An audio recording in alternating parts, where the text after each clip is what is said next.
Boa noite a todos, é um prazer estar aqui com vocês novamente. Vamos hoje para a quarta aula aqui do Núcleo de Formação do Brasil Paralelo.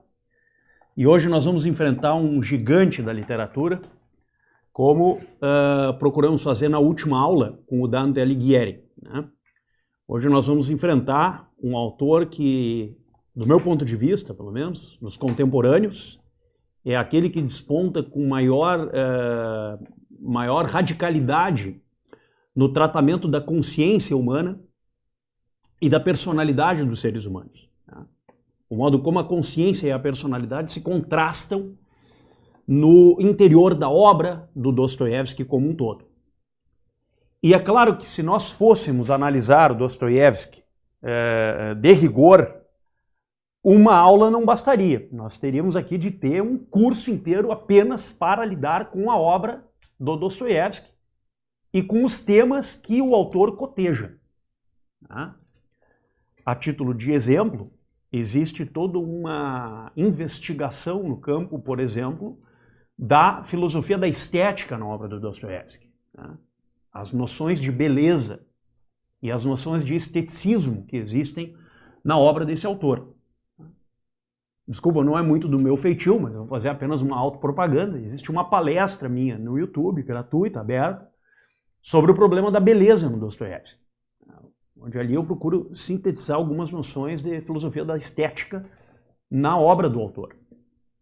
Outros temas também aparecem, como, por exemplo, o problema do estilo e da narração na obra do Dostoiévski, né? O que o Bakhtin, que é um grande estudioso do Dostoiévski, chamou de a estética da criação verbal. Ou seja, problemas de analítica da linguagem e filosofia do significado que estão presentes também, igualmente, na conjuntura das obras do autor.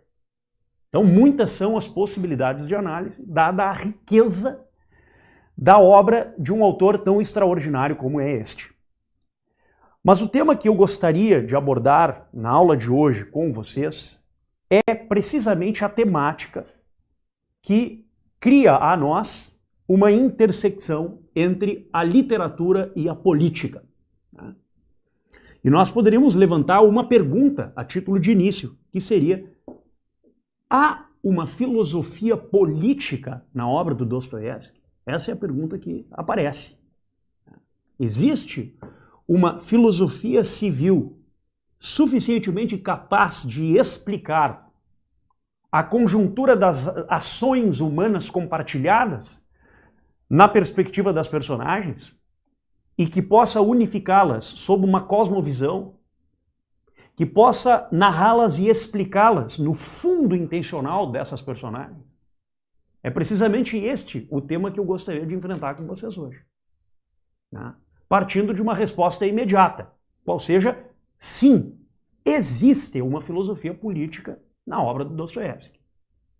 E como nós poderíamos sondá-la? Como nós poderíamos explicitá-la aos olhos dos leitores? Esse é o desafio que nós temos na aula de hoje. E para vencê-lo, eu vou, como todo jesuíta costuma fazer, distinguir a minha aula em 3 partes. Né? Na primeira parte, eu gostaria de atravessar um pouquinho, até de modo bastante introdutório e rápido, os aspectos sociológicos dentro dos quais as personagens do Dostoiévski se encontram. Qual é a Rússia do Dostoiévski? Qual o desenho da sociedade aristocrática e estamental do tempo do Dostoiévski? E o que foi importante para que esta sociedade entrasse em ruína, fosse a bancarrota?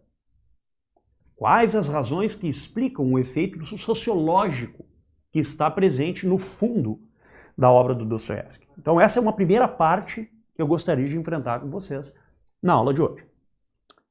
Uma segunda parte, dependente desta, começa precisamente naquilo que toca o modo como Dostoiévski entende a ideia mesma de revolução e a sua praxis na contingência das personagens.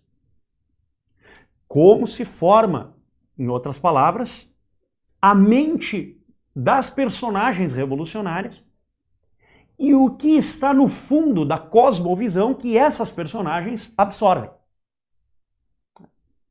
Que é precisamente o que eu vou chamar aqui de uma teologia da história que se encontra com uma filosofia política.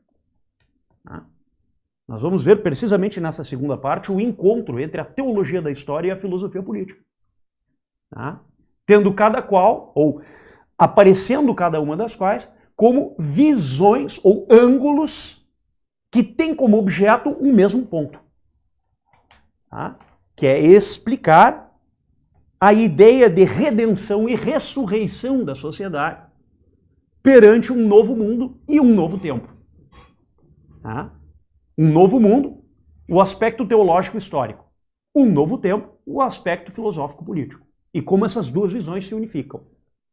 Tá? Uma espécie de apocalipse russo, digamos assim. Então essa seria uma segunda perspectiva que eu gostaria de enfrentar com vocês.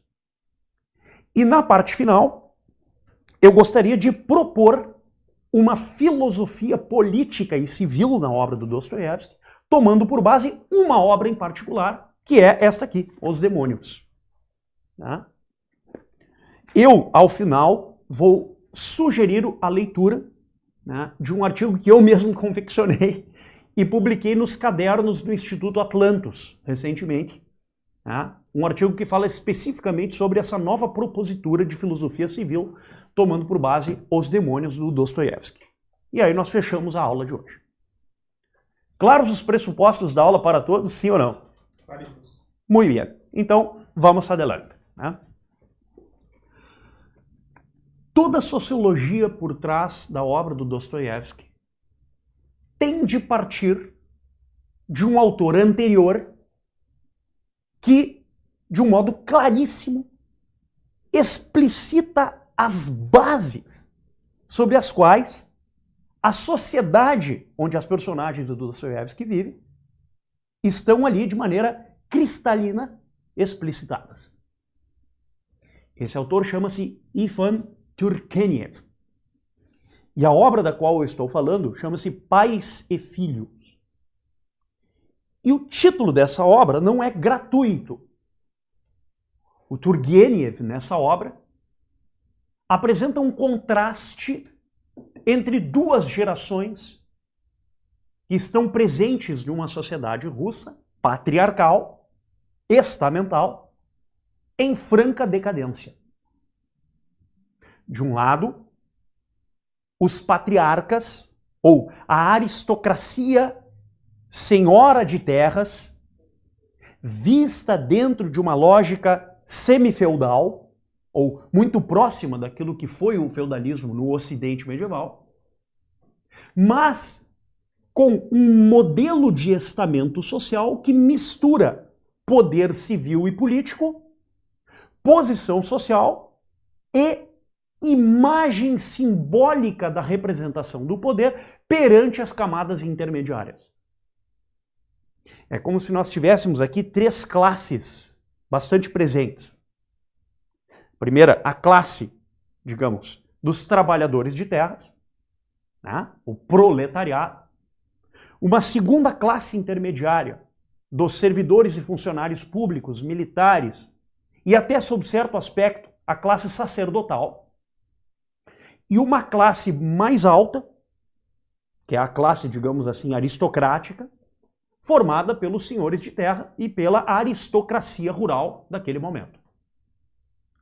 Lembremos que a Rússia, tomada como espaço geográfico, era predominantemente um espaço agrário, uma civilização agrária, uma civilização dependente da terra, em contato profundo com a natureza e, portanto, com uma forma de vida mais primitiva, se comparada às formas de vida urbana típicas de Paris e outras cidades do Ocidente europeu. Uma sociedade altamente estratificada do ponto de vista rural. Qual era a visão que se tinha desta classe aristocrática? Era a visão de uma classe aristocrática cujo simbolismo se perpetuava em torno à ideia daquele que é o pai que sustenta uma classe e que, ao mesmo tempo, é o provedor. Tá? Uma visão, em alguma medida, paternalista sobre as relações sociais. O meu círculo de dependência não depende da minha produção de riqueza, mas depende do grau que eu tenho de envolvimento com esta classe. É como se aqueles que tivessem um maior envolvimento com esta classe tivessem, entre aspas, maior lugar ao sol. Esse era, grosso modo, o desenho da sociedade russa a esse tempo. Nós estamos aqui entre a primeira e a segunda metade do século XIX.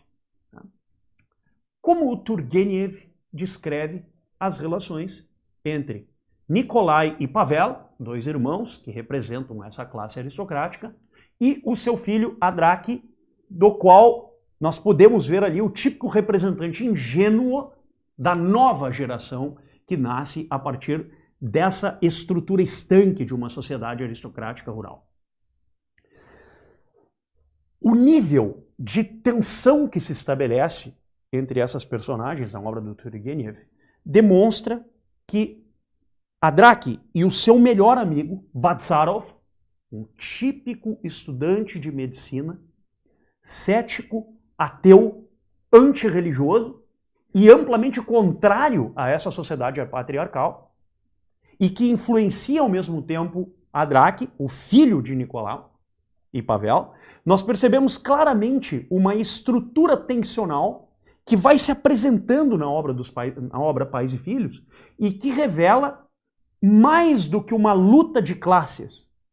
Revela um desprezo profundo da geração dos filhos relativamente à geração dos pais. A fuga daquele modelo de vida, a fuga das formas patriarcais tão presentes nessa sociedade, a fuga das formas através das quais a produção econômica é vista mais como uma dependência dos elementos da terra do que o artifício e o emprego de técnicas produtivas que levam a uma urbanização das formas de vida. O desprezo profundo da geração dos filhos em relação à geração dos pais. Em muitos momentos na obra do Turgenev, nós assistimos uma atitude de desprezo do Bazarov, que é esse personagem visto como um estudante de medicina, que vem de uma família pobre, que vem de uma família que depende deste modelo, e que ao mesmo tempo despreza os elementos dessa nobreza e o simbolismo que é empregado por essa mesma classe, ou essa mesma casta, na estruturação das relações sociais. Em outras palavras, o que nós vimos é a passagem de uma visão de mundo ainda centrada na natureza como epicentro para uma outra visão de mundo onde a técnica, a arte e os meios de vida urbana passam a ocupar o centro dessa visão de mundo. Tá? Como o Dostoiévski pode ser visto nesta perspectiva narrativa de uma sociedade em transformação? Como isso acontece? Tá? As personagens do Dostoiévski, a todo momento, em maior ou menor medida, e isso nós percebemos claramente na estrutura polifônica pela qual as narrações são apresentadas, fazem menção indireta ao grau de sustentação simbólica que essas personagens têm relativamente a essas camadas da sociedade. Que dentro das cidades, em especial São Petersburgo, são manifestas precisamente nos graus de adesão ou não que as classes menos favorecidas e que as classes, digamos, do oficialato ou da burocracia estatal têm relativamente a esta camada mais profunda que é a classe aristocrática. Como se a classe aristocrática representasse precisamente aquilo que legitima ou não uma forma de vida. Como se a classe aristocrática estivesse no pano de fundo, no background dessa sociedade, alimentando os sentimentos, as impressões os afetos e precisamente os modelos de vida desejáveis por essas personagens. Como se existisse um esforço a todo momento dessas personagens em trilhar um caminho em que ter contatos com a aristocracia representaria uma subida nas condições de vida. Né? E o que é mais interessante é que nós percebemos que as personagens que são tomadas como modelos morais mais genuínos na obra do Dostoiévski possuem uma espécie de desprezo em relação a essa classe aristocrática e ao seu simbolismo. Né? Nós vemos, por exemplo, nos Irmãos Karamazov, a figura de Alyosha, né? O ideal de um santo ortodoxo, que relativamente a Mitya, o seu irmão mais velho, que tem uma visão, digamos assim, profundamente influenciada por essa noção carreirista perante uma sociedade aristocrática e estamental, tem em relação à forma de vida do seu irmão mais velho uma postura de desprezo. Tá? Nós vimos também em outros personagens, a todo momento, o contraste entre uma visão da pobreza de espírito, né, e satisfação material que essa classe aristocrática russa traz, em contraste com a visão do santo, que tem a pobreza material, mas tem a nobreza do espírito. Né? E esses contrastes aparecem a todo momento. E aí nós nos perguntaríamos assim, por que esses contrastes aparecem e como eles aparecem? Qual é a forma literária que o Dostoiévski emprega para contrastar esses modelos? Se nós entrarmos de cheio nas obras do Dostoiévski, nós vamos ver um método sempre presente. Existe uma estrutura polifônica que divide a narração em 3 níveis. Tá? Um primeiro nível é o nível da apresentação das personagens. Qual é o rosto das personagens? Qual é o modelo de vida que essas personagens perseguem? Qual é a visão de mundo que essa personagem possui? Qual é o seu rosto físico e psíquico? Isso nós podemos perceber no primeiro nível. Tá? De imediato, no contato com a obra, nós já assistimos isso. Tá? Por exemplo, estávamos a falar antes da aula sobre Memórias do Subsolo.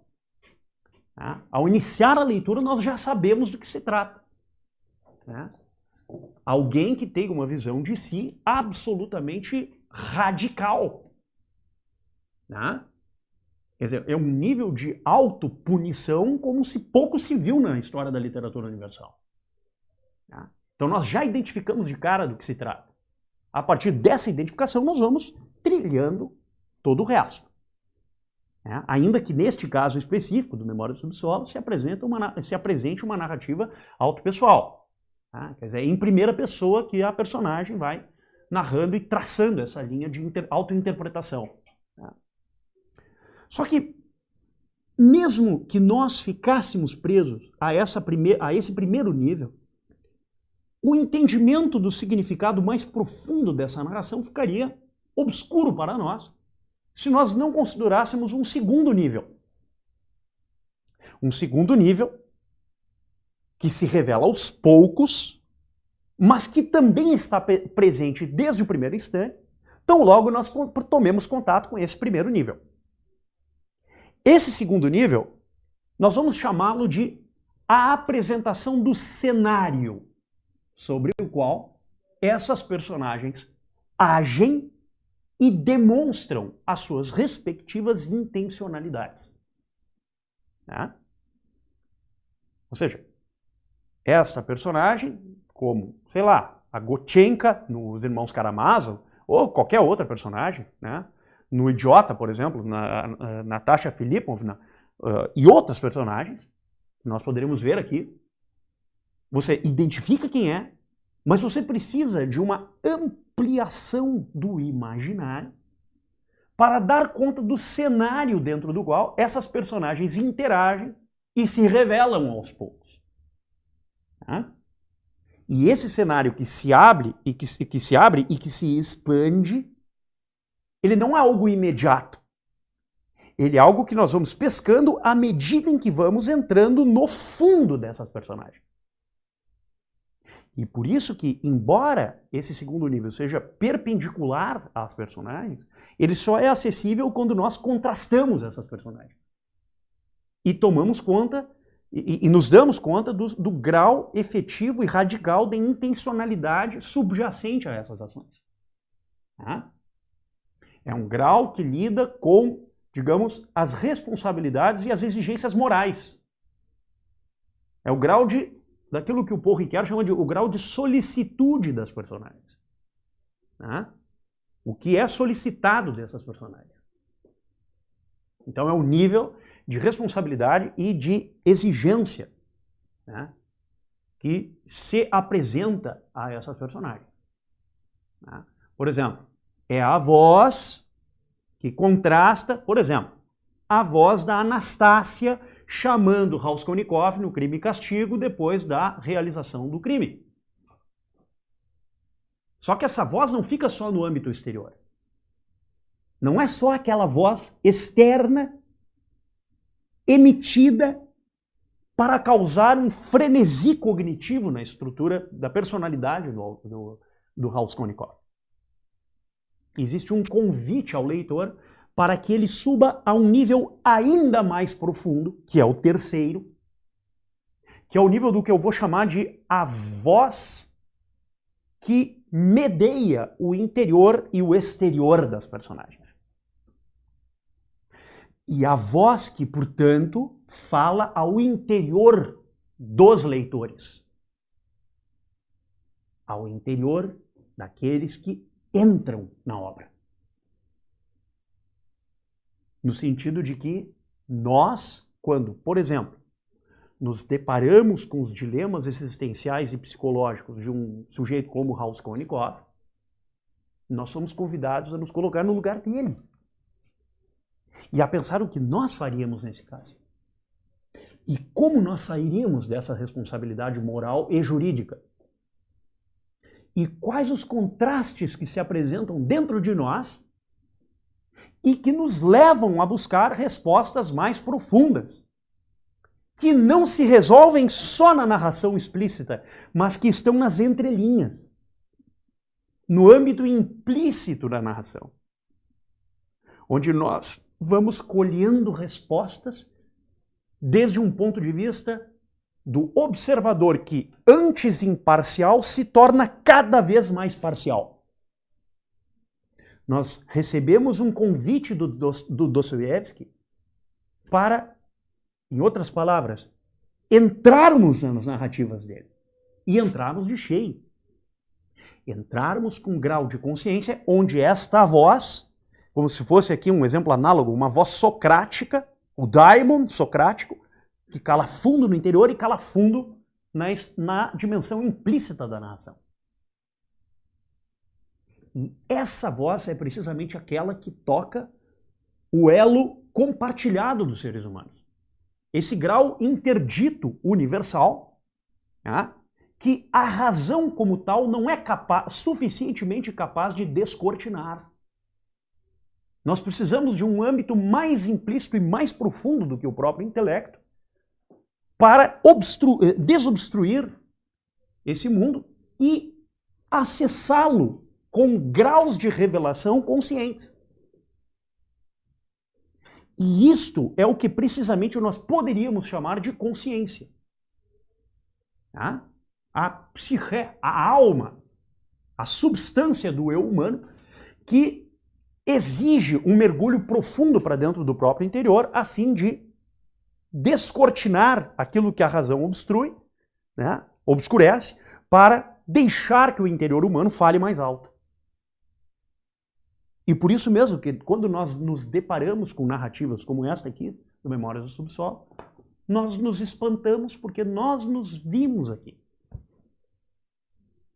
Nós estamos assistindo um espelho de nós mesmos nessas obras. E esse speculum principium, né? Esse espelho dos príncipes que somos nós, vai revelando a nós coisas propriedades, atributos de nós mesmos, que nós muitas vezes ignoramos ou não prestamos a devida atenção. É um convite a que nós prestemos atenção ao nosso interior. Tá? De modo que essa metodologia que, de alguma maneira, pavimenta a obra do Dostoiévski em 3 níveis, vai se revelando claramente ao longo da leitura, ao longo da narração. Tá? De modo que, em cada ambiente dentro do qual essa voz ecoa fundo, cala fundo na alma e se apresenta, nós vamos percebendo o modo como a interação das personagens, né, vai contrastando os exemplos, contrastando os modelos de ação e manifestando as propriedades implícitas cada vez mais à luz daquele que está a ler, que está mergulhando na obra. Tá? Dito isso, como encontrar uma filosofia política a partir do Dostoiévski? E essa é a segunda parte da aula. Tá? Como chegar aí? A pergunta é, existe uma filosofia civil por trás da obra do Dostoiévski? Se sim, o que é necessário saber para conseguir entrar de cheio nessa filosofia política? Tá? O Dostoiévski é, obviamente, filho de uma tradição. O Dostoiévski não surgiu do nada, tá? Não veio assim, coelho na cartola. Ele não surgiu do nada. Ele não foi um autor assim ex nihilo, né? Ele vem de uma longa tradição que acabou resultando na obra dele. Turgenev, Gogol, Tolstói, etc. Só que essa geração anterior também é, de alguma forma, herdeira de uma longa e vasta tradição milenar que é trazida à Rússia precisamente pela forma como o cristianismo ortodoxo penetrou fundo na cultura dessa sociedade rural, estamental, patriarcal. Este cristianismo parte de um princípio muito claro. E este princípio nasce de uma exegese de alguns textos da Bíblia, como alguns capítulos do livro de Apocalipse, precisamente os capítulos 12 e 13 do livro de Apocalipse, e de algumas passagens que estão nos evangelhos. Evangelho de Mateus, capítulo 24, Evangelho de Marcos, capítulo 13, Evangelho de Lucas, capítulos 19 e 20, e algumas cartas de São Paulo, como 1 Coríntios, capítulo 15, 2 Tessalonicenses, capítulo 2, e outras cartas, como é o caso das cartas de São João. Há reminiscências dessa interpretação também em livros do Antigo Testamento, como o livro de Ezequiel, capítulo 38, o livro de Isaías, capítulo 55, e principalmente o livro de Daniel, capítulos 8 e 9. Esses textos bíblicos tratam de uma temática que a teologia católica e a teologia dos santos ortodoxos chama de novíssimos. E que nós chamamos de, o encontro entre a soteriologia, a doutrina da salvação, ou economia da salvação, e escatologia, doutrina das últimas coisas. Tá? O encontro dessas duas áreas da teologia, a soteriologia e a escatologia, forma precisamente aquele assunto ou área que na tradição teológica ortodoxa e católica chama-se normalmente de os novíssimos. Tá? Tudo isso quer dizer o seguinte, tá? Tudo isso diz respeito a uma doutrina segundo a qual aqueles que estiverem dentro da igreja possuem a salvação eterna em Jesus Cristo, quando Jesus Cristo voltar pela segunda vez à Terra. Então, na segunda vinda de Cristo, na chamada parúsia, Jesus voltará uma segunda vez e irá salvar aqueles que estiverem na igreja, a saber, estiverem no corpo místico de Cristo. Estar no corpo místico de Cristo significa estar na igreja. Estar na igreja significa participar dos sacramentos, que são sinais visíveis da graça invisível de Deus. A doutrina católica, a tradição do magistério da Igreja Católica, possui esta teoria, e o magistério da Igreja Ortodoxa, sob certo aspecto, também. A doutrina chamada sacramental, a teologia sacramental. A ideia de que Cristo virá e que aqueles que estão no corpo místico dele, que é a igreja, terão a salvação eterna. Ao contrário dos demais, que terão a danação eterna no juízo final, na segunda vinda de Cristo. Mas existe uma ideia muito antiga de que a vinda de Cristo pressupõe um lugar na Terra que represente precisamente o locus, o lugar onde este corpo místico atravessa a história que medeia a primeira, a segunda vinda de Cristo. A tradição do magistério da Igreja Católica entende que essa cidade chama-se Roma. E a tradição ortodoxa de Roma pulou para a segunda Roma. A segunda Roma é Constantinopla. E de Constantinopla migrou para a terceira Roma, que é Moscou. De modo que Moscou, a Rússia como um todo, e portanto o Império Russo, representam precisamente o lugar dentro do qual Cristo voltará e instaurará o seu reino de paz eterna. A cidade santa, diz no livro do Apocalipse, capítulos 19 e 20, a cidade santa, Jerusalém celeste, coberta de pedras preciosas, descerá para que aqui Cristo reine por 1000 anos com os santos. 1000 anos é uma alusão simbólica à ideia de eternidade. Isso para uma doutrina em especial. Existem outras teorias, sobretudo no meio evangélico e protestante, que dizem, numa perspectiva milenarista, que esses 1000 anos podem ser interpretados ou literalmente, etc. Aqui o tema é também vasto. Eu estou apenas apresentando, assim, de maneira introdutória, essa questão para chegar no Dostoiévski, que é o que nos importa. Ficou claro até aqui, pessoal? Tranquilo. Muito bem. O que Kikatsu, desculpe o italianismo, né? Kikatsu, a ideia da terceira Roma, tem com o pensamento revolucionário? E a resposta é tudo a ver. E por que isto acontece? Quando nós entendemos que a terceira Roma é o local onde Cristo irá instaurar o seu reino eterno, a ponte que, dentro de uma cosmovisão, se pode fazer para a ideia de que nós somos os eleitos e nós temos a responsabilidade na história de conduzir a civilização para um novo mundo, é uma consequência absolutamente imediata. De modo que é como se a história se separasse em 3 idades.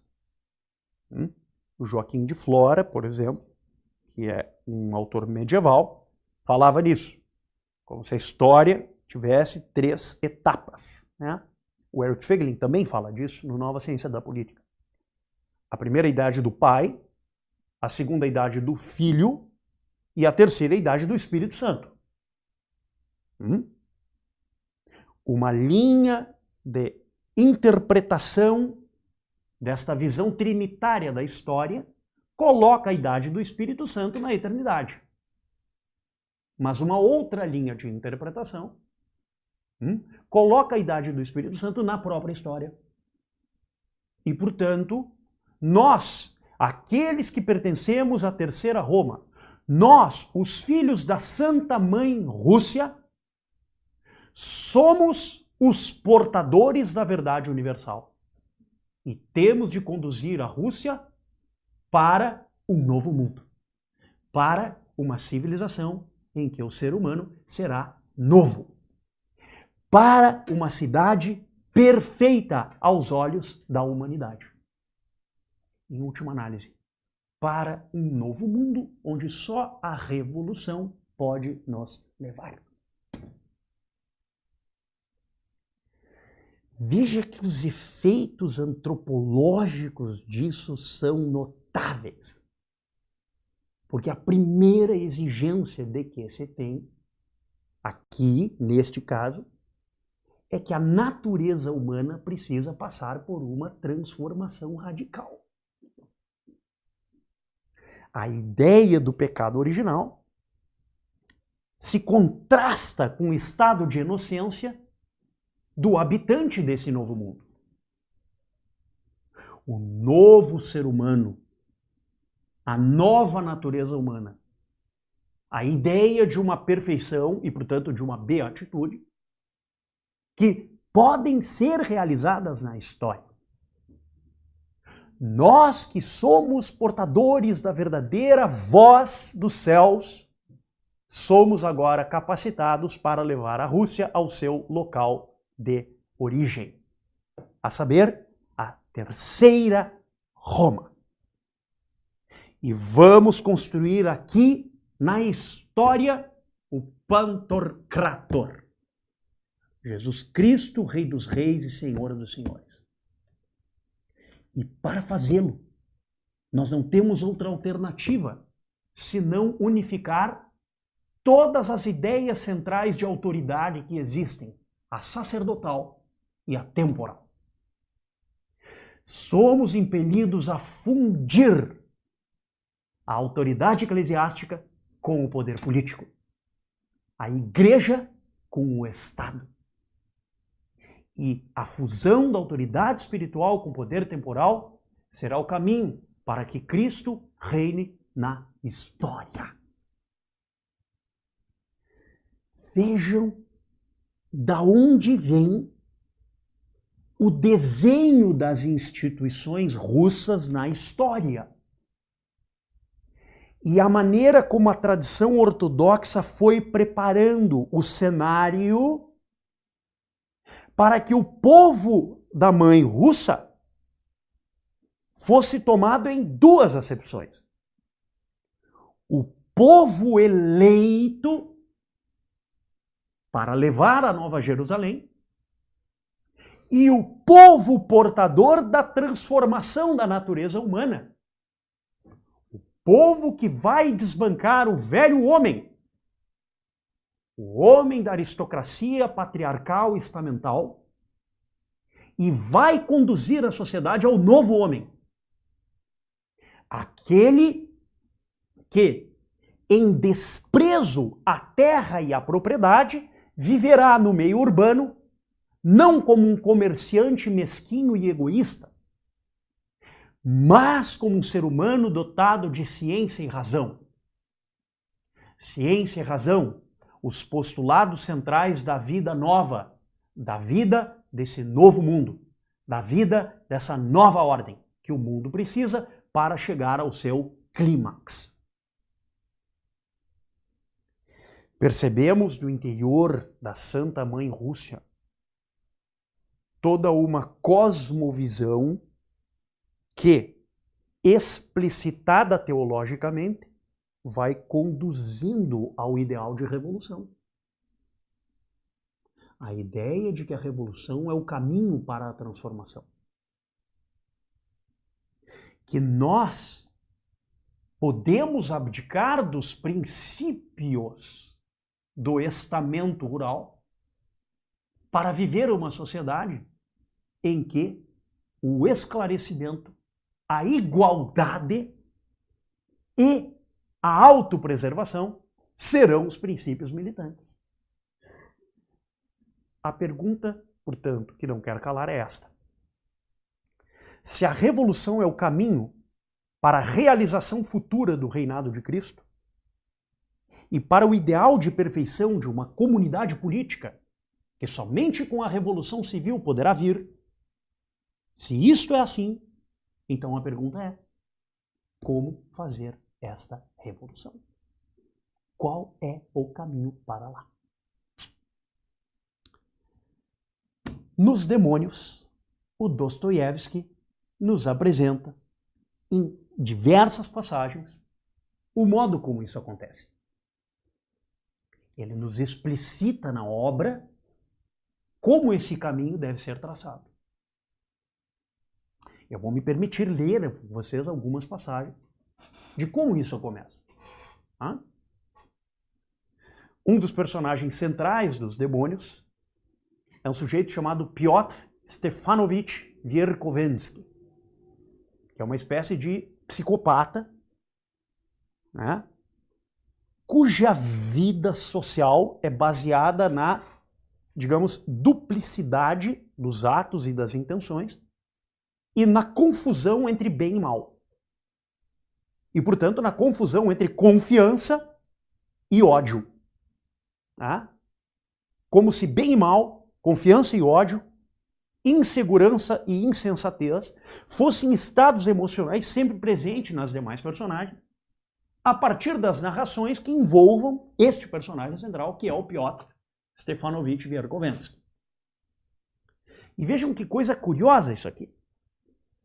Porque o Piotr Verkovensky é filho de um intelectual russo, que já é filho da antiga classe patriarcal, que é o Stefan Trofimovich, pai do Piotr Verkovensky, mas que, diferentemente do filho e diferentemente dos seus pais, adota uma visão liberal burguesa. Uma visão bastante influenciada no ideal da Revolução Francesa. E, sob certo aspecto, no tipo de romantismo que penetrou profundamente nas reformas pedagógicas levadas a cabo pela Imperatriz Catarina, da qual nós falávamos antes da aula, e que, de alguma maneira, são herdeiras de uma visão franco e de uma visão prussiana, de uma visão absolutamente romântica, que entra de cheio nessa nova classe filha da antiga classe patriarcal. E boa parte dela imbuída dessa visão liberal burguesa, a saber, uma visão onde a satisfação material, é um princípio motriz determinante e, portanto, uma visão que conduz os seres humanos a uma vida urbana em contraste com a visão estamental patriarcal rural. Ainda que seja assim, essa noção burguesa não penetrou profundamente nas estruturas sociais da juventude do final do século XIX. Ela não teve a força suficiente para se popularizar. Porque, em contraste com essa visão revolucionária, ela foi perdendo força e justamente a visão revolucionária foi adquirindo uma consistência muito maior, porque mais atada à tradição ortodoxa, né, que coincidia em ampla medida com essa visão da revolução, com essa visão da transformação social, de que nós precisamos mudar a natureza humana para chegar à Nova Jerusalém, a terceira Roma. Nós somos os portadores da verdade. Né? Então, em contraste com isso, né, em contraste com essa visão liberal, um liberalismo francês que pouco ou nada tem a ver com o liberalismo inglês, o liberalismo anglo-saxônico, tem uma outra matriz, né, de significação. Essa visão radical, revolucionária francesa, embora ela tenha entrado, ela não ganhou força como o socialismo. Né? O Dostoiévski deixa isso muito claro em diversas passagens. Eu vou me permitir ler uma delas, tá? Onde ele diz assim, olhem só como ele constrói essa visão. É muito interessante isso aqui. Né? E aqui nessa leitura está bem explícita essa visão escatológica, né, do socialismo como o elemento motriz do pensamento revolucionário. Vejam isso, ele diz assim, né? Aqui ele está citando um dos partícipes de uma organização revolucionária criminosa e secreta, né, que ele expõe nos Demônios, que é a junta, né, que é um personagem chamado Chatov, que é um personagem que mais tarde vai se arrependendo de pertencer ao movimento e vai abandonando o socialismo. Né? Ele vai, em outras palavras, segundo alguns intérpretes, se convertendo ao cristianismo ortodoxo e abandonando a ideia de socialismo. Mas até esse momento ele ainda está num contraste consigo, ou seja, a sua consciência não está bem formada a esse respeito. Então ele vive esse conjunto de contradições internas. Né? Ele está tentando entender o socialismo. Até que, em diálogo com um dos outros personagens, o Stavrogin, ele diz o seguinte: povo nenhum começou como se lesse algo ao pé da letra e, ao mesmo tempo, continuando a olhar ameaçadoramente para Stavrogin. Diz ele, o Chatov, nenhum povo se organizou até hoje sobre os princípios da ciência e da razão. Tá? Qual era a ideia? Os princípios da ciência e da razão, a visão ceticista ou naturalista de que a sociedade pode, digamos, ser desenhada segundo um modelo plenamente racional. Esse era o ideal da Revolução Francesa, o ideal do romantismo, sob certo aspecto. Né? E o Chatov está contrastando essa ideia, está dizendo, nenhum povo até hoje se organizou assim. Não houve uma única vez semelhante exemplo, a não ser por um instante, por tolice. Aí ele diz, o socialismo, por sua essência, já deve ser um ateísmo, precisamente porque proclamou desde o início que é uma instituição ateia e pretende organizar-se exclusivamente sobre os princípios da ciência e da razão. A razão e a ciência, hoje e desde o início dos séculos, sempre desempenharam apenas uma função secundária e auxiliar. E assim será até a consumação dos séculos. Olha a alusão escatológica aqui. Os povos se constituem e são movidos por outra força que impele e domina, mas cuja origem é desconhecida e inexplicável. Essa força é a força do desejo insaciável de ir até o fim e que, ao mesmo tempo, nega o fim. Olha que coisa fantástica isso aqui. Nós desejamos ir até o fim, mas negamos o fim.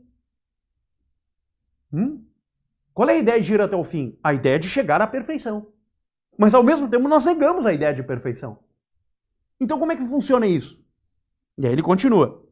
É a força da confirmação constante e incansável do seu ser e da negação da morte.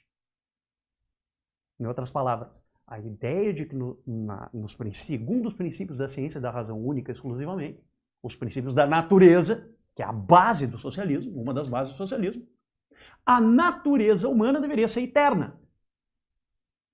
A ideia da morte deveria desaparecer do cenário. E aí ele contrasta ainda mais. O espírito da vida, como dizem as escrituras, são os rios de água viva, com cujo esgotamento o Apocalipse tanto ameaça. O princípio estético, como dizem os filósofos, é um princípio moral, como o identificam eles mesmos. É a procura de Deus, entre aspas, como eu chamo tudo o mais. O objetivo de todo o movimento do povo, de qualquer povo em qualquer período de sua existência, é apenas e unicamente a procura de Deus, do seu Deus, com D minúsculo, forçosamente o próprio, e a fé nele como o único verdadeiro. Deus é a personalidade sintética de todo um povo tomado do início ao fim. É o caso do cristianismo ortodoxo aqui. A vinda de Jesus Cristo, a segunda vinda, a parúzia, é um caso típico. Ainda que ele esteja falando um discurso universal. Né? Ainda não aconteceu que todos ou muitos povos tivessem um Deus comum, mas cada um sempre teve um Deus particular. Quando os deuses começam a ser comuns, é sinal da destruição dos povos. Olha só isso aqui. Quando os deuses se tornam comuns, morrem os deuses e a fé neles junto com os seus próprios povos. Quanto mais forte é um povo, mais particular é o seu Deus. Ainda não existiu nunca um povo sem religião, ou seja, sem um conceito de bem e de mal. O Dostoiévski está articulando moralidade e religião aqui. Coisa interessantíssima. Cada povo tem seu próprio conceito de bem e de mal e seu próprio bem e mal. E aí ele continua, para a gente fechar esse ponto. Quando entre muitos povos começam a tornar-se comuns os conceitos de bem e mal, os povos se extinguem e a própria diferença entre o bem e o mal começa a obliterar-se e desaparecer. Quer dizer, os princípios do bem e do mal, que contrastam o bem e do mal, vamos dizer assim, os princípios da razão prática, que são os preceitos da lei natural, cujo primeiro preceito é deve-se realizar o bem e deve-se evitar o mal, como diz Tomás de Aquino, por exemplo. Isso é algo evidente, portanto está no interior do intelecto. Mas quando isso se explicita cada vez mais, é como se as pessoas fossem procurando cada vez mais determinar o bem e o mal segundo as suas visões obliteradas do que é o bem e o mal. Nós negamos a evidência do bem e a evidência do seu contraste, que é o mal. E, portanto, no lugar temos de apresentar argumentos demonstráveis a respeito. E aqui consiste o grande problema, que é o problema que ele está dizendo. Quando entre muitos povos começam a tornar-se comuns os conceitos de bem e mal, isso é bem, isso é mal, os povos se extinguem. E a própria diferença entre o bem e o mal começa a obliterar-se e desaparecer. A razão nunca esteve em condição de definir o bem e o mal, ou até de separar o bem do mal, ainda que aproximadamente. Porque isso diz respeito à evidência do intelecto. Não é uma propriedade da razão especulativa ou da razão prática. Mas é precisamente o termo dessa razão prática que é precisamente o intelecto prático. E ele está dizendo isso aqui. A razão nunca esteve em condição de definir. Ao contrário, sempre os confundiu de forma vergonhosa e lastimável. A ciência, por sua vez, apresentou soluções de força. Com isso se distinguiu em particular a semiciência, o mais terrível flagelo da humanidade, pior que a peste, a fome e a guerra. A semiciência, ou seja, a ideologia. Nós não conseguimos chegar plenamente na verdade, então nós criamos uma capa e determinamos isso como verdade. Semiciência, a ideologia. A semiciência é um déspota como jamais houve até hoje. Olha o que Chartov está falando, que é o Dostoiévski falando.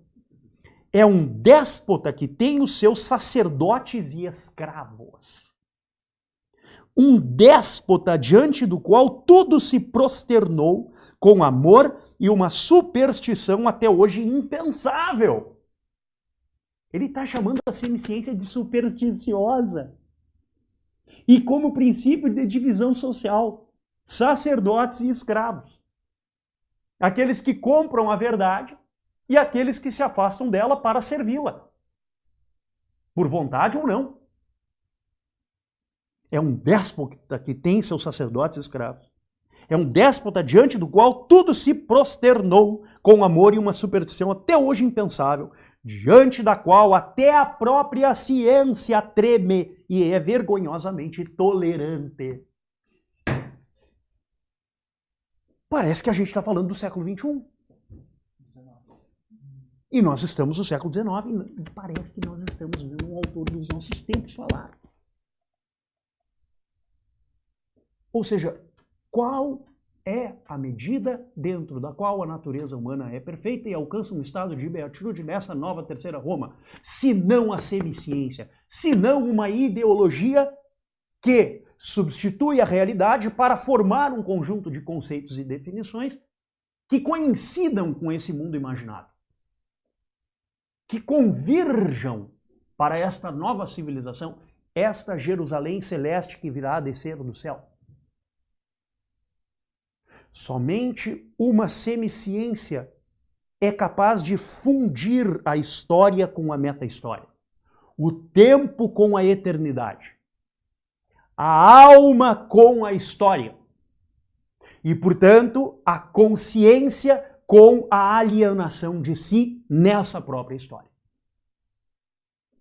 Somente quando nós recortamos aquela parte inexpunhável e irredutível da nossa natureza, a saber, a nossa ontologia como ser pessoal, é que nós nos tratamos como seres históricos, como animais laborans, usando uma expressão do Marx e também do Lenin.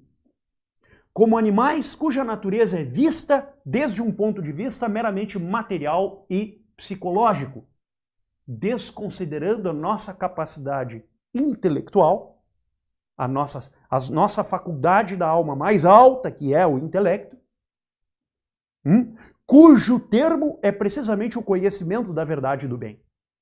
E, portanto, cujo termo coincide com a evidência do bem e de sua negação, que é o mal. Não estamos falando com um autor qualquer. Nós estamos falando com um escritor que tem consciência de tudo isso que nós estamos falando e muito mais. E por isso que penetrar profundamente na obra de um autor assim exige de nós um enorme esforço. Uma densidade absolutamente extasiante e que nos cansa até o último nível.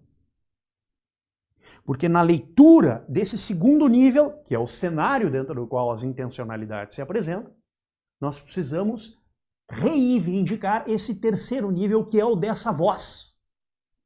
Uma voz que está dizendo, olha, sobre essa ideia de revolução existe um sentido histórico que é perseguido por uma civilização cujo patrimônio estava no background da obra do Dostoiévski.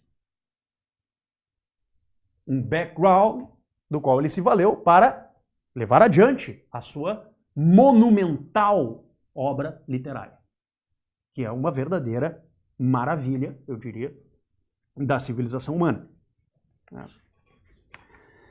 Muito bem. Até aqui ficou claro, pessoal? Sim ou não? Até aqui temos muito a ver ainda. Não sei que horas temos. Temos aí mais 20 minutos? Sim, 9 horas agora. Mais 20 minutos, pode ser? Sim, sim. Então tá. Precisamente isso é o que eu preciso para entrar no terceiro ponto. Tá? E último. Aquele que nos traz respostas sobre a identidade do povo russo. Uma dúplice identidade. Tá? Uma dúplice identidade que, aliás, é bendita, ou seja, dita de uma boa maneira pelo Dostoiévski, que diz exatamente assim. Uma nova geração está se desenvolvendo. Que geração? A geração dos filhos do Turgenev, a geração do Batsarov, a geração do Pietro Stefanovich Yerkovensky, a geração revolucionária. Uma nova geração está se desenvolvendo oriunda diretamente do coração do povo. Ouça! Conquiste Deus pelo trabalho. Toda a essência está aí, ou desaparecerá com o Helles Bolor. Conquiste-o pelo trabalho. Em outras palavras, conquiste a Nova Jerusalém pela tua ação histórica, pela maneira como você emprega a arte, a techne, relativamente à terra, à natureza e à produção. Produza uma nova Jerusalém. Produza uma nova civilização. Produza um novo ser humano, a começar por você, por meio de uma estratégia revolucionária que você deverá abraçar para conquistar o lugar ao céu.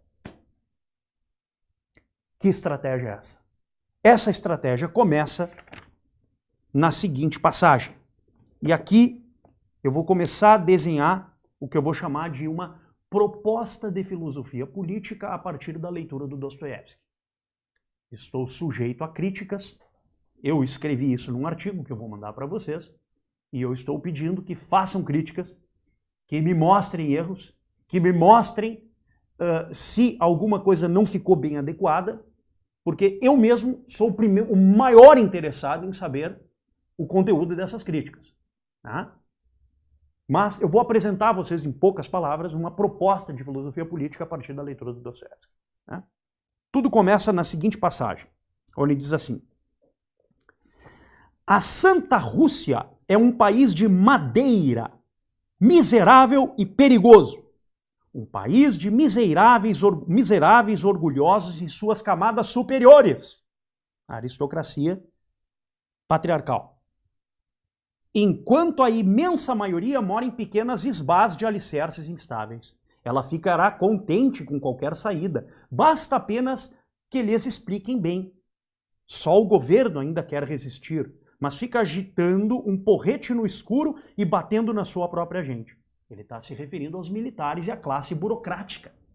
A classe estamental da burocracia estatal russa, que é totalmente subserviente a esta classe, entre aspas, patriarcal. Aqui tudo está sentenciado e condenado. A Rússia, como é, não tem futuro. Eu me tornei alemão e considero isso uma honra para mim. Olha só. E agora vem o contraste. Olha o que ele diz aqui. Né? Pelas palavras do Piotr Verkovensky, o personagem central. Não! Na Europa ainda não são tão ousados, referindo-se à mentalidade revolucionária. Lá o reino é de pedra. Lá as pessoas ainda não têm que se apoiar. Até onde vejo e até onde posso julgar, olhem só, aspas para isso aqui.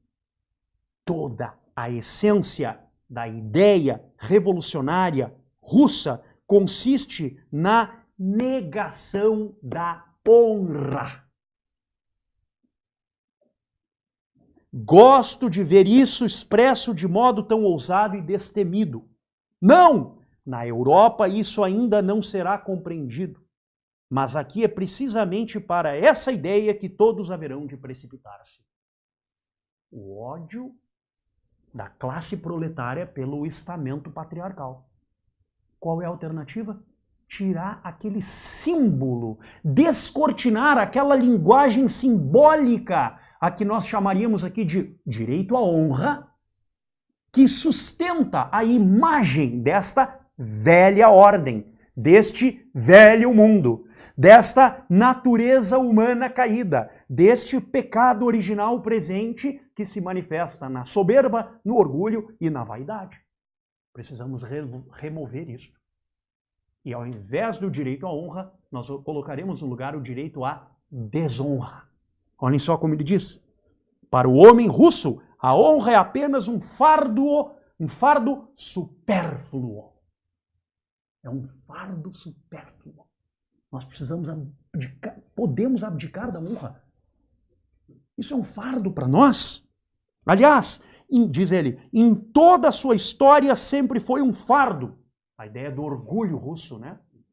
Isso é um fardo para nós. Por isso nós estamos na situação onde estamos. O que mais pode atraí-lo é o franco direito à desonra. Olha só isso. Direito à desonra. Não há mais padrões. Não há mais em que se apoiar. A nossa força vem precisamente da desonra. E mesmo aqueles que estão entrando agora na junta, no movimento revolucionário, ainda estão imbuídos de um sentimentalismo infantil.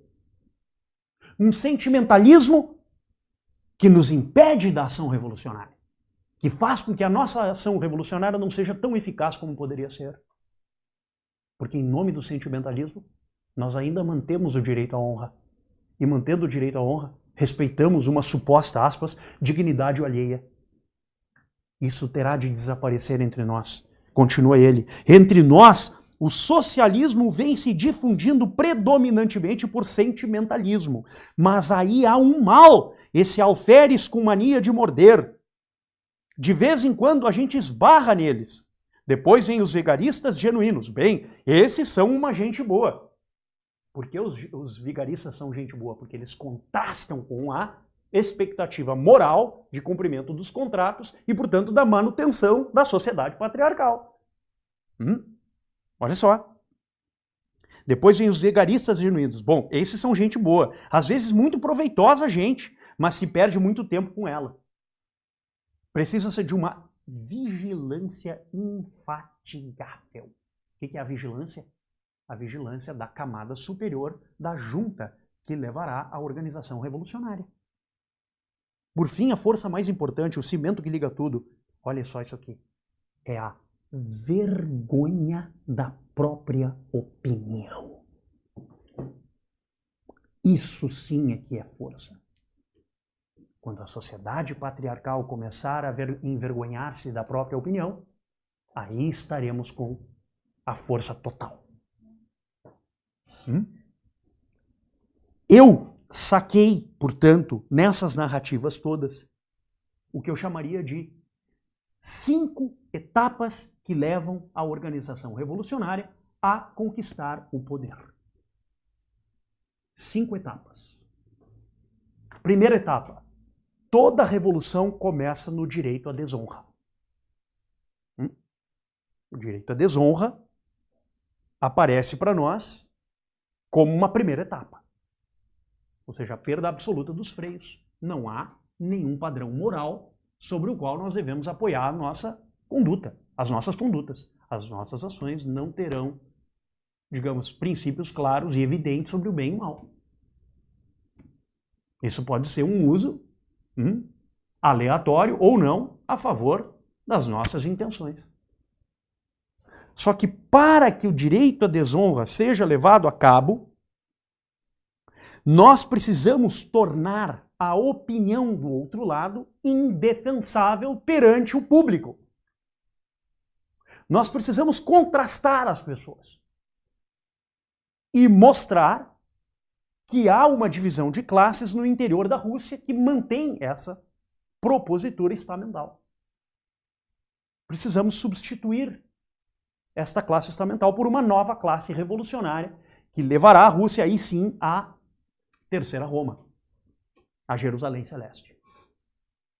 Só que o único meio possível de fazê-lo, o único meio possível de tornar a opinião a vergonha da própria opinião algo presente é o segundo, que eu chamaria aqui de uma segunda etapa na estratégia da organização revolucionária, que é o que eu chamo de fofoca.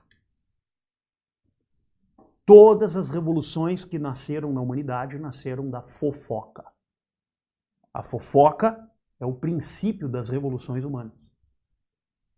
Porque a fofoca, que normalmente é baseada na inveja, mas também ocorre de, por vezes, o elemento central que move a fofoca ser precisamente a autopromoção pessoal, ou a promoção de um objetivo futuro que leva a fofoca a ser, digamos, praticada, faz com que a fofoca dissemine no grande público intermediário entre o povo e o estamento principal, que é, digamos, a visão arquétipa da sociedade patriarcal, essa disseminação da cultura da própria vergonha em substituição a uma opinião que favoreça a maioria, tende a entrar de cheio no interior da cultura através de certos agentes, os produtores de cultura, os meios de comunicação, etc. A fofoca leva à seleção primária dos bodes expiatórios. Aqueles que devem servir de chivo expiatório devem sofrer um processo de vitimização na cultura, através do qual eles, num âmbito, usar uma expressão do René Girard, num âmbito de indiferenciação, eles são diferenciados de maneira artificial para um objetivo posterior. Coisa que a fofoca promove e promove muito bem. Então nós temos até aqui o direito à desonra, primeiro ponto. Fofoca, segundo ponto. Terceiro ponto, que vem logo a seguir, que é a proliferação do medo. Tá? O que é a proliferação do medo? A proliferação do medo é a eficácia da vergonha da própria opinião. Eu passo a ter vergonha da minha própria opinião porque eu tenho medo. Medo do quê? Medo de me tornar um bode expiatório. Então, sob o temor reverencial da hipótese, eu anulo a minha consciência e anulo a minha voz. E quando eu anulo a minha voz, eu crio, no outro lado, um espaço de ação absolutamente notável.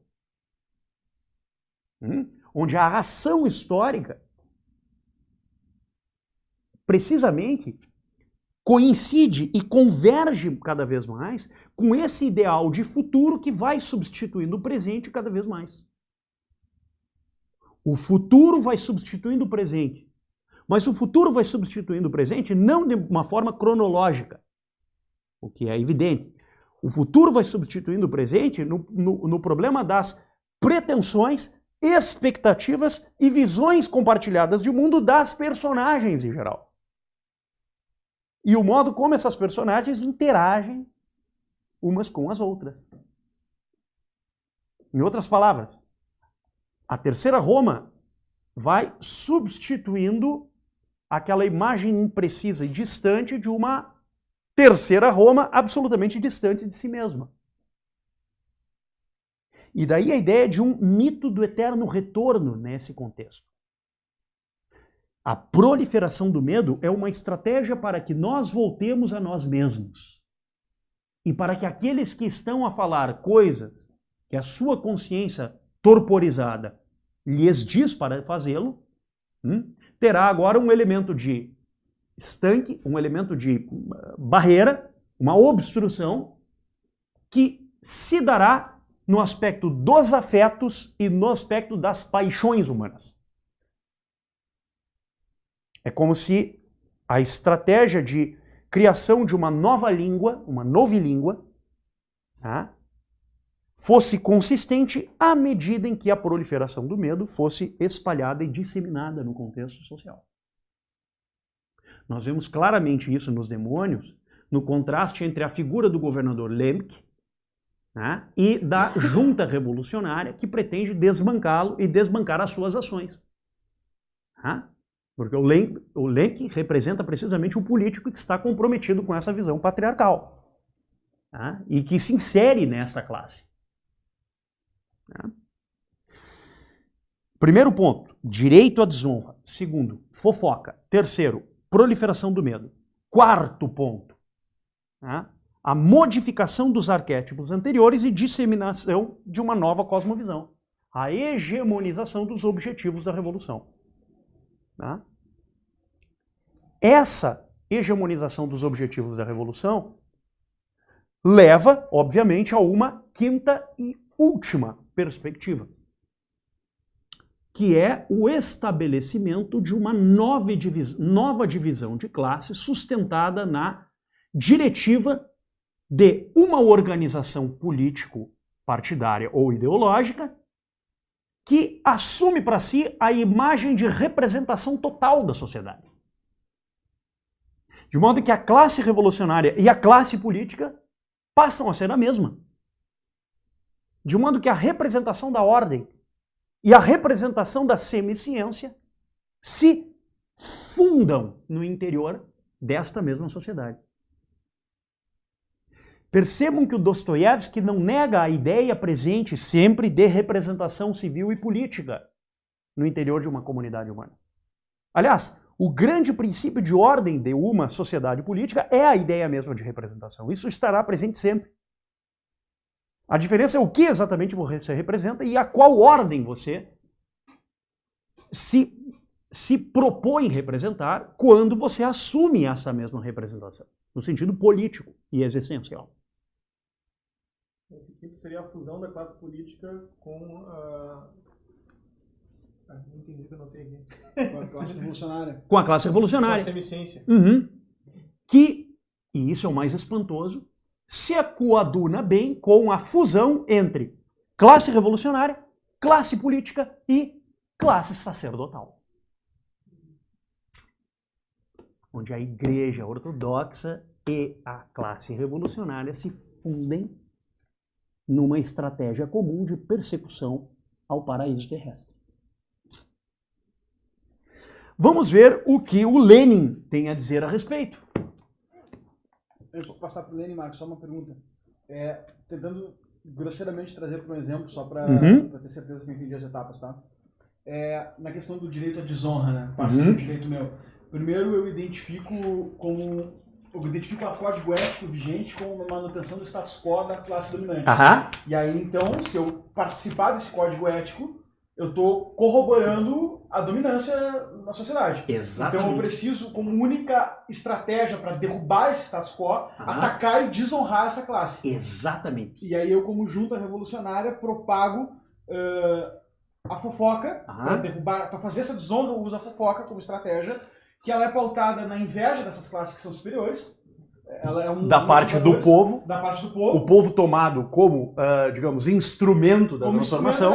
Ele acaba sendo propício a receber a fofoca como estratégia, porque ele tem uma inveja dessas classes superiores e também está motivado por interesses futuros de tomar o poder dessas classes superiores. Em outras palavras, o povo aqui identificado como a representação do cosmo, ou da cosmovisão, que é o povo tomado como a Santa Mãe Rússia. Isso. Ele é usado como essa massa de esse instrumento de massa para conseguir essa proliferação. Então, eu identifico o código ético como status quo, desonro ele como estratégia, uso da fofoca como instrumento me apropriando da inveja e do interesse futuro de obter o grupo dessa classe. E da autopromoção pessoal dos indivíduos revolucionários. Os que vão subir, os que vão ganhar caso tudo isso dê certo. Isso. Que vão substituir essa classe. Que hoje não tem nada a perder, aspas. A proliferação do medo vem justamente de eu elencar exemplos na sociedade de comportamentos execráveis e, portanto, condená-los, e a partir disso todos proliferam a sua opinião e acabam corroborando esse medo, e a tua opinião passa a participar de uma espiral de silêncio. Isso. Não tem mais como falar. Claro, essa é uma visão gramsciana do ponto, mas o Dostoiévski fala disso, embora não diga assim. Então a tua opinião passa a estar encarcerada de um de ti, porque tu está vendo que algumas pessoas notáveis estão sendo execradas, ou às vezes não notáveis, aleatoriamente estão sendo execradas, e o clima de fofoca reverbera tudo isso. Com essa hegemonia de pensamento, tu pode, a partir de agora, quebrar os arquétipos anteriores e estabelecer os novos mitos. Exato. Que está se fundando essa sociedade. E a partir de então, com essa base cultural, a classe revolucionária chega ao poder e funde a consciência de política do povo com a consciência de revolução. Exato. As duas coisas são a mesma coisa. As duas são e a gente faz coisa uma só. revolução para sempre. Isso. Exatamente. Em outras palavras, há um caráter de perpetuidade na intenção revolucionária. Precisamos estar aqui para sempre para trazer um pouco do... Tanto que o ataque do socialismo não é a tradição ortodoxa, é a classe patriarcal. Claro, em uma ou outra medida, a moralidade, digamos assim, ou a teologia moral, em um outro aspecto, mas o ataque central é a classe patriarcal. Vamos ver o que diz o Lenin sobre isso. Vejam só. Diz o Lenin, tá? Diz assim, ó. O campo patriarcal, ainda ontem, liberto da servidão, foi literalmente entregue ao capital e ao fisco para ser completamente arruinado. Ao capital, burguesia liberal de inspiração francesa. Fisco, estamento burocrático estatal. Ambos são vistos como inimigos da revolução. Os velhos pilares da economia camponesa e da vida campesina ou camponesa, que se tinham realmente conservado durante séculos, foram demolidos com extraordinária rapidez. E é preciso avaliar as contradições nas concepções de Tolstói, também poderíamos dizer Dostoiévski, compartilhei aqui presente, não do ponto de vista do movimento operário contemporâneo e do socialismo contemporâneo. Essa avaliação é evidentemente necessária, mas é insuficiente. Mas do ponto de vista do protesto contra o capitalismo que avançava. Olha, o ataque à sociedade patriarcal, ao capitalismo de estirpe monopolista, que avançava, contra a ruína das massas e o fato de elas serem despojadas de terras. Protesto que tinha de ser gerado pelo campo russo patriarcal. Lenin dizendo isso. Vejam só. Então, em outras palavras, uma filosofia política de matriz revolucionária se coaduna e se funde com uma teologia cristã ortodoxa da história que resulta numa visão de futuro que pressupõe uma intermediação ontológica entre o político e o sacerdotal, entre o escatológico e a história, entre o tempo e a eternidade. Para encerrar, eu vou me permitir ler muito rapidamente uma passagem que está nos Irmãos Karamazov, que é de extraordinária clareza, pelo menos para mim, quando nós lidamos com esse assunto, e estamos a falar do problema dos outros. Como ficam os outros? Os que não estão na classe sacerdotal e na classe patriarcal, desculpem, e os que não estão na massa de adeptos da organização revolucionária. Como ficam esses? Vamos ver o que o Dostoiévski tem a dizer. Nunca se alimentarão sem nós. Nós quem? A classe. Que classe? A classe dirigente, seja ela patriarcal, seja ela revolucionária. Nenhuma ciência lhes dará o pão enquanto eles permanecerem livres, mas ao cabo de tudo, eles nos trarão sua liberdade e a porão aos nossos pés, dizendo: é preferível que nos escravizeis, mas nos deem de comer. Finalmente compreenderão que juntos a liberdade e o pão da terra em quantidade suficiente para toda e qualquer pessoa são inconcebíveis, pois eles nunca saberão dividi-los entre si. Também hão de persuadir-se de que nunca poderão ser livres, porque são fracos, pervertidos, insignificantes e rebeldes. Olha a seguir. Não há preocupação mais constante e torturante para o homem do que, estando livre, encontrar depressa a quem sujeitar-se. Mas o homem procura sujeitar-se ao que já é irrefutável, e irrefutável a tal ponto que de uma hora para outra todos os homens aceitem uma sujeição universal a isso.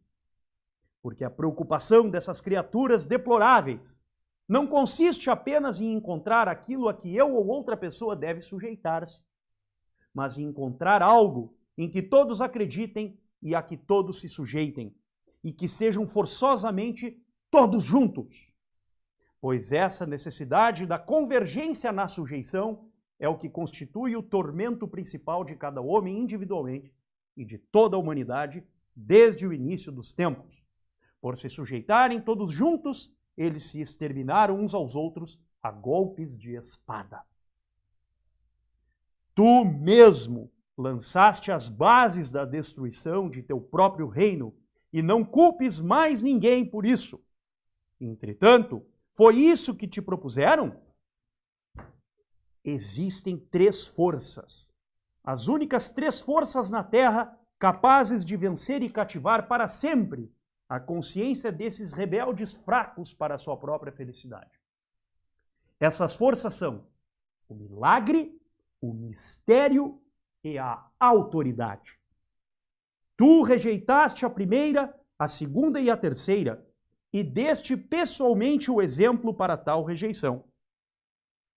Não sabias, porém, que mal rejeitasse o milagre, o homem imediatamente também renegaria Deus, porquanto o homem procura não tanto Deus quanto os milagres.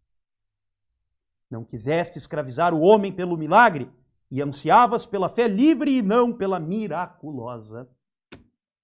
Ele, o ser humano, é fraco e torpe. Que importa se hoje ele se rebela em toda parte contra nosso poder e se orgulha de rebelar-se? É o orgulho de uma criança e de um escolar. São crianças pequenas que se rebelaram na turma e expulsaram o mestre. Mas o êxtase das crianças, dos revolucionários, também chegará ao fim. E ele lhes custará muito caro. Elas destruirão os templos e cobrirão a terra de sangue. Mas essas tolas crianças finalmente perceberão que, mesmo sendo rebeldes, são rebeldes fracos que não aguentam a própria rebeldia. Muito obrigado. Professor, eu tenho algumas perguntas do pessoal de casa. Acho que é mais fácil assim, ó. Eu vou te passar lendo aqui e tu vê o que acho que não dá tempo de responder todas, mas tu vê o que tu acha que é pertinente no contexto. Beleza, vamos ver algumas aqui. Gostaria eu de responder todas. A ver, A ver. Tamires pergunta: honra seria o bem e desonra seria o mal? Não e sim. Por que a resposta dúplice? Pelo seguinte: a honra, ela está sustentada em grande medida nesses princípios evidentes da razão prática, que dizem o que é o bem e nos convidam a evitar o mal, nas circunstâncias dos nossos atos. Tá? Então a honra, em ampla medida, está sustentada nisso. Agora, não por quê?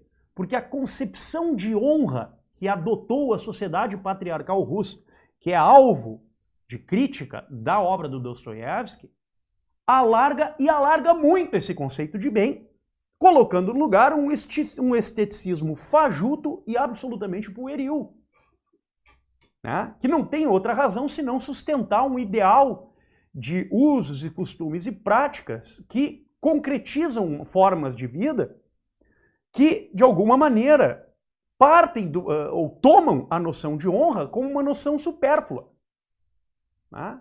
Que pouco ou nada tem a ver com a moralidade dos atos humanos. Então a resposta para a pergunta é sim e não. Depende de como nós entendemos a honra. E na obra do Dostoiévski, ele em parte lida com a honra de um jeito, por exemplo, a noção do príncipe Mirkin no Idiota, né, cuja noção de honra é inteiramente sustentada nessa visão do ideal de santidade, de uma beleza interior, de uma beleza profunda na alma, e em contraste com a visão, por exemplo, apresentada aqui mesmo nos Irmãos Karamazov, né, de um ideal de esteticismo absolutamente fajuto e pueril em decadência, né, da sociedade petersburguense, da sociedade de São Petersburgo, que é uma sociedade já em franca decadência, né, com essa visão estética militante, né, uma visão que não se sustenta mais. Então a noção de honra aqui, Tamires, ela é contrastante mesmo, tá? Ela tem essas duas acepções. O Carlos Firenze, belo nome, pergunta assim: a honra seriam os valores morais ortodoxos? Acho que a primeira resposta já engloba isso aqui, né? Em parte sim, em parte não. Né? Com Barbosa, destruir os valores familiares acabará com sentimentalismo que defende ainda a dignidade humana? Então, esse é um ataque que o Dostoiévski traz, né? Um dos pontos centrais da junta revolucionária, inclusive está sempre presente nos discursos do Stefanovich e de um outro personagem, que é o Vassolovich Stravogin, que são os dois cérebros da organização revolucionária, é precisamente negar o vínculo com os seus pais. Né? No caso do Stavrogin, com a sua mãe, Petrovna. Essa negativa de vínculos com os pais precisamente cria esse hiato entre o passado e o futuro, entre a paternidade e a filiação. E esse ato é o que cria as condições para a fuga com os valores da família, né? Os valores familiares, digamos assim. Então a resposta é sim, sobre muitos aspectos. Destruir os valores familiares também tem em vista destruir esse sentimentalismo que, na visão revolucionária, seria tóxico. Ele representaria uma reminiscência dos valores familiares, né? Vamos dizer assim, a grosso modo, os valores da lei natural, né? As virtudes que a lei natural persegue. Depois a Tamires: a vergonha da opinião seria o politicamente incorreto de hoje? Sob certo aspecto, sim. Né? Sob certo aspecto, sim. A vergonha da opinião seria uma definição que converge com a noção de o politicamente incorreto. Tamires. Uma é Tamires e a outra Tamires. Né? Eu acho que são... Acho não, tenho certeza que são pessoas diferentes. As universidades estão produzindo medrosos. Um país de medrosos está sujeito a revoluções. Essa revolução será feita pelos medrosos ou por quem está propagando o medo? Eu sou professor na universidade, eu sinceramente não vejo tanto isso, tá? Eu acho que essa visão pessimista da universidade, ela, do meu ponto de vista, pelo menos, ela não coincide totalmente com a realidade dos fatos. Existe sim na universidade um debate que ainda existe, um espaço de diálogo. Claro que existem forças maiores do que outras, isso é evidente, eu não preciso nem dizer. Né? Mas também a universidade não é um espaço digamos assim, onde só exista uma visão e a outra não. Não, sinceramente eu não vejo assim. Eu acho que existe sim a produção de muita coisa interessante, e há produção de ciência na universidade, nós vemos isso, e eu vejo isso como professor universitário. Acho que há grandes coisas na universidade. Claro que existem focos aqui e acolá que atrapalham um pouco isso, mas em geral eu acho que a universidade, como uma instituição, não uma ou outra universidade, e nem a universidade brasileira ou de um lugar específico, mas a universidade tomada assim numa perspectiva ampla e institucional, a universidade tem uma missão, né? E essa missão é precisamente conciliar os princípios da ciência e, portanto, as atividades diversas da razão com outras áreas da vida humana, né? Como a estética, como a dimensão econômica e outras áreas que explicam a inteireza do que é o existir humano como um todo, né? Eu tenho uma confiança na universidade, pode ter aí uma dose de ingenuidade, mas eu digo que tenho sim, né? Por isso que sou professor universitário, sou investigador e pesquisador numa universidade, tá? Bom, acho que é isso, acabaram as perguntas, né? Obrigado. Muito obrigado, gente, isso aí.